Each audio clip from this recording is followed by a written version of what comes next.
స్వాగతం సుస్వాగతం. అలరించే ఆనాటి చిన్నపిల్లల కథలతో మీ ముందుకొచ్చింది మీ కథా సుధాలహరి.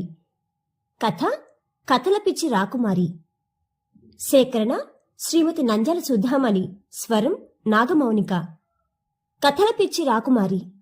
ఒక రాజకుమారికి కథల పిచ్చి ఎంతో ఎక్కువ. ఎన్ని కథలు చెప్పినా నిద్రపోదు. ఎందరెందరో వచ్చి కథలు చెప్పినా ఇంకా ఇంకా కావాలంటుంది. ఇది ఒక తలనొప్పిగా తయారైంది రాజుగారికి. ఎవరైతే రాజకుమార్తెకు వద్దనే వరకు కథలు చెప్తారో వాళ్లకు 10,000 వరహాల బహుమతి ఇస్తారని చాటింపు వేయించినాడు రాజు. ఎందరెందరో వచ్చి విఫలమైనారు.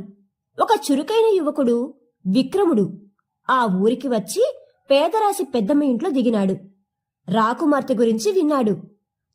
తాను మరుసటి రోజు రాజు వద్దకు పోయి కథలు చెప్పడానికి తాను సిద్ధమన్నాడు. రాజకుమార్తెను ఒక సింహాసనంలో కూర్చోబెట్టి ఒక తెరను అడ్డుగా పెట్టి ఒక కుర్చీ వేసి విక్రముడిని కూర్చోబెట్టినారు. విక్రముడు కథ మొదలుపెట్టినాడు. ఒక ఊళ్ళో ఒక రైతు ఉండేవాడు. ఆ రైతుకు ఆ సంవత్సరం మంచి పంట వచ్చింది. తెల్లజొన్నల పంట విరగపడింది. కళ్ళంలో ఆరబోశాడు. ధర తగ్గడంతో ఇంట్లో ఒక గదిలో జొన్నల బస్తాలు పేర్చి ఉంచినాడు.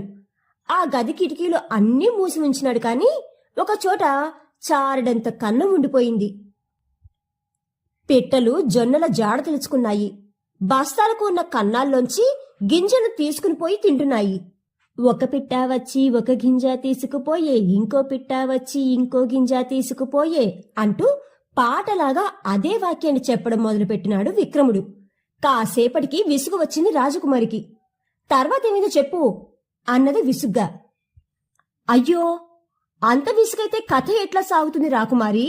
గింజలన్నీ అయిపోవద్దా అని రెట్టించినాడు విక్రముడు. పిట్టా గింజ పిట్టా పిట్టా గింజ ఇలా ఓ 10 నిమిషాలు అయ్యేసరికి రాజకుమారి విసుగొస్తోంది, నీ కథ చాలు అని విసుగుగా లోపలికి వెళ్ళిపోయింది. ఇదంతా గమనించిన రాజు విక్రముణ్ణి అభినందించి అతనికి బహుమతిని ఇవ్వబోయినాడు. కాని అతను నిరాకరించినాడు. తాను పొరుగున ఉన్న అవంతి దేశపు రాజకుమారునని, దేశ సంచారం కోసం వచ్చినాడని, తనకు ధనం అవసరం లేదని చెప్పినాడు.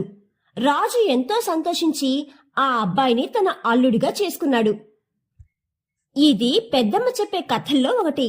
ఆలోచించాలి గాని ఏ సమస్యకైనా సమాధానం దొరుకుతుంది అన్నది ఈ కథలో నీతి. గడ్డుగా అనిపించిన సమస్యలన్నిటికీ యుక్తిగా ఆలోచిస్తే సమాధానం దొరకకపోదు. కథ కంచికి మనమింటికి. కథల పిచ్చి రాకుమారి అనే ఈ కథ కనుక మీకు నచ్చినట్లయితే please like, share and subscribe to our channel.